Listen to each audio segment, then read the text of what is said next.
হচ্ছে না, এটা মনে হচ্ছে অনেক বড় স্থানটি দিল্লি। এই স্থান মনে হচ্ছে আমাকে ছোট মনে হচ্ছে না, কেন প্রাণবন্ত বলে। যাই হোক, কি বলবো, তাই আমি সকলের কাছে আমার মহারাজ বললেন যে উৎসব করাটা অত সহজ নয়। দিল্লির মতো জায়গায় আজকে যে আমরা পরিক্রমা করলাম, আমাদের বাংলায় করতে হলে তো কত পারমিশন নিতে হবে, কত কি করতে হবে। এখানে অতি স্বাচ্ছন্দ্যে কেউ একটা কিছু আপত্তি করলো না, সকলে আমাদের সহযোগিতা করলেন, অতি ভালো লাগলো। যাই হোক, আমাদের আশ্রম মহারাজ এখানে যেভাবে করছেন আমি খুবই আনন্দের। তো আজ আর বিষয়, তার কথা আমি কি বলবো, গুরুপাদ পদ্মগণ বলেছেন সেই কথাই কীর্তন করার চেষ্টা করব একটুখানি। গুরুপাদ পদ্ম অনেকদিন আগে নদিয়া প্রকাশে একটা কবিতা লিখেছেন বাংলায়, তার কোটাটা আমার কাছে আছে, কিন্তু 4টে লাইন আমার খুব ভালো লাগে।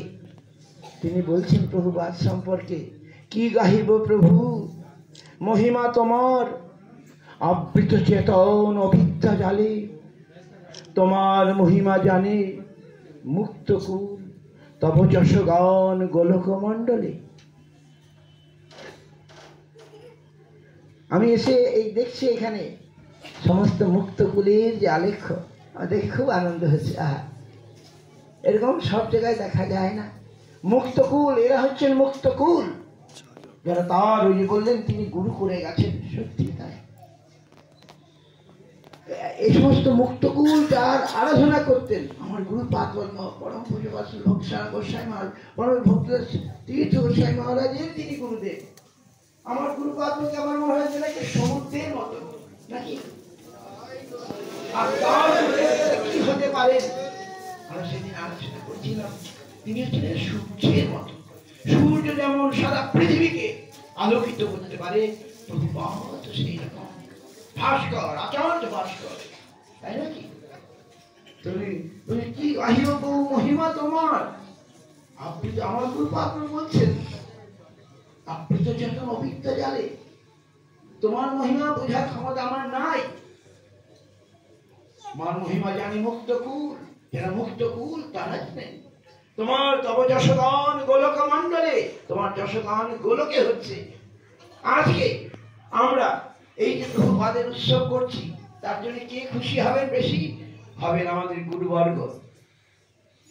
তারা এটাই তো চান, তারা আজ কত খুশি হবেন। পরম পূজ্য ভক্তিস্বামী গোস্বামী আজ কত খুশি হচ্ছেন যে তার মঠে আজ এই উৎসব হচ্ছে। আর আরো বেশি খুশি হবেন, যেটা বললেন, আজ আমরা সকলে মিলে ভারতের রাজধানী দিল্লিতে এই উৎসব করতে চলেছি।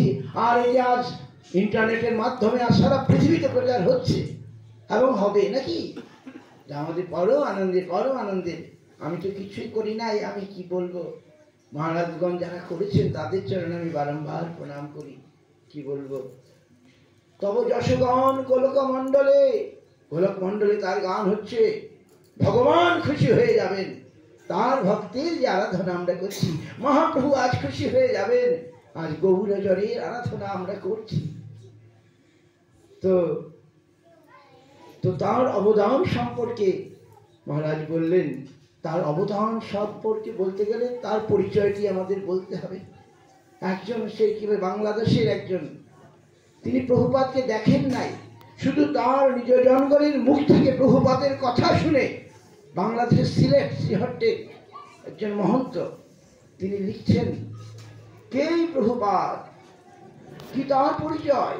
তিনি লিখছেন, গৌরাঙ্গ পারিষদ ঠাকুর ভক্তি বিনোদ অগতির বন্ধু,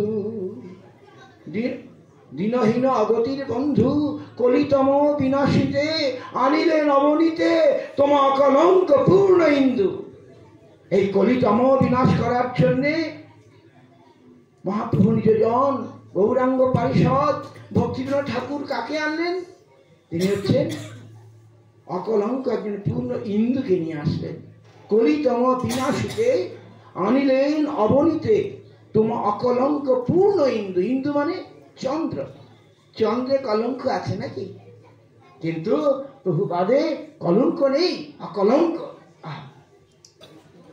অকলঙ্ক পূর্ণ ইন্দু। আর তিনি কি করলেন?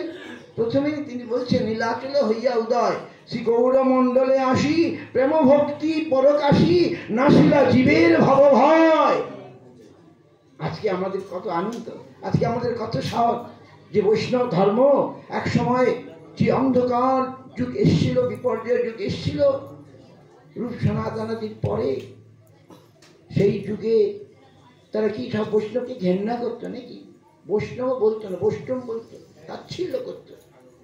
ছিল ভক্তিবিনোদ ঠাকুর সেটা বুঝে কলম ধারণ করেছিলেন, লিখেছিলেন সত্য ভক্তির কথা, কিন্তু তিনি প্রচার করবার জন্য প্রার্থনা করেছিলেন নাকি? সেক্ষেত্রে তার প্রার্থনায় ভগবান পাঠিয়ে দিলেন। আর তিনি কি করলেন? নীলাচলে উদয়, যেটা বললেন ঝুট করে পুরুষোত্তম শাস্ত্রে আছে, এই পুরুষোত্তম ক্ষেত্র থেকেই যে শাস্ত্রের সার কথা সারা পৃথিবীতে প্রচার হবে, সেটা কার দ্বারা হলো? প্রভুপাদের দ্বারা। তিনি ঝুট করে আবির্ভূত হয়ে গৌড়মণ্ডলে আসলেন, এসে প্রেমভক্তি পরকাশী মহারাজগণ বললেন নাসিলা জীবের ভব ভয়। আজ আমরা এখানে কোথায় আছি? সবসময় ভয়, কখন কি হয়, কিন্তু ভক্তদের বৈষ্ণবদের ভয় নাই। তারা জানেন ভগবান আমাদের রক্ষা করে না। এই বুদ্ধি কাদের? বৈষ্ণবদের। এই যে তত্ত্ব জগতে জানালেন, জীবের নাসিলা ভব ভয়, প্রেম ভক্তি পরকাশী, এই শুদ্ধ ভক্তি তিনি কি দিলেন? শুদ্ধ ভক্তি মন্দাকিনী বিমল প্রবাহ আনি, শীতল করিলা তত্ত্ব প্রাণ।